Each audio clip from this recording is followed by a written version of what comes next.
It's a lovely thing to have a song made for our child. Here he goes.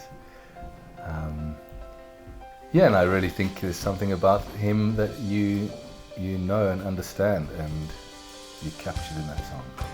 This is so evocative of like leaving Point Lonsdale for us, and so the ocean versus city, and that chorus where then you're kind of trying to hold on to that sense of wild in the city.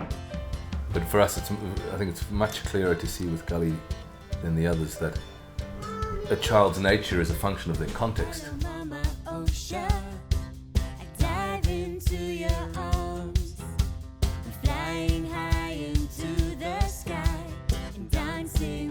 I just noticed from when Gully was little, we both did, how it was almost only on the beach that there was a space that was big enough for the bigness of his energy to be satisfied.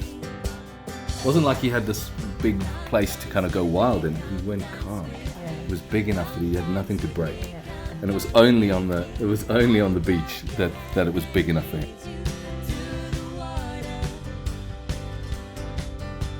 Oh, it's just like my soul.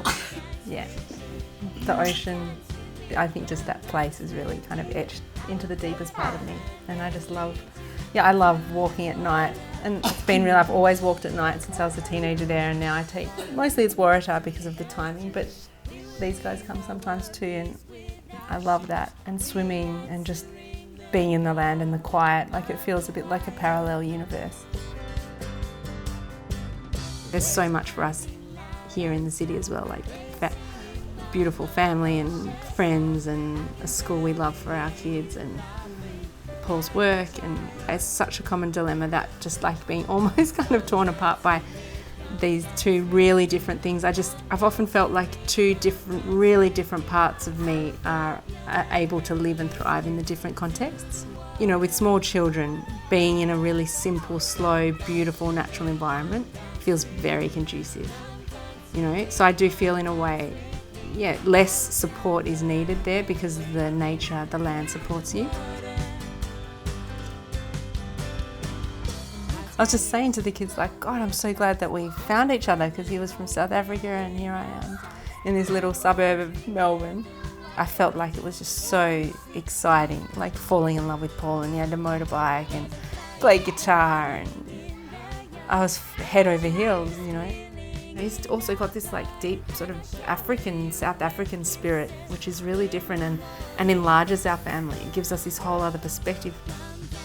The central thing that moved me about Amy when I met her was her capacity to love things and people and me and life. Just an unbelievable kind of intensity in appreciation and engagement with things. She's my attachment through the Stargate into like the essential life that allows me to feel like, okay, I'm not going to just spiral off in the way that I probably have a tendency to, into some deluded way of living or relating to the world. I'm going to be anchored, through myself in ways, and then more reliably through Amy to like something, what's important in life, what's essential, what's magic, what's at the heart of the mystery. The most insane part of Amy is like the most sane thing that I know of in this world.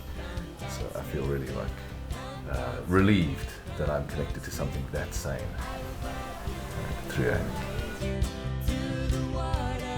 Yeah, I've been, playing on something or other since I was little, and it always just felt like a part of the furniture to play music.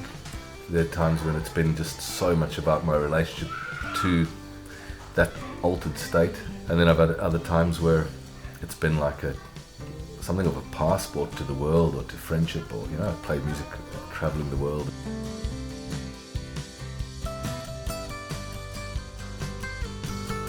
Another kind of feeling that I have almost instantly as soon as I come over that hill, that dune, and there's this gaping dark blue mass in this space. I don't understand what the mechanisms are, but it's instant and it's profound, and I just am in another state, much more kind of present and full, and able to, no need to fill my mind or the space with anything else. Like, it's just enough. Just seeing such a big horizon. I often think of the stars and the universe and life and death. But like, there's no question. It's like an ache. It's an ache that's kind of, for me, that's always there until I'm back home.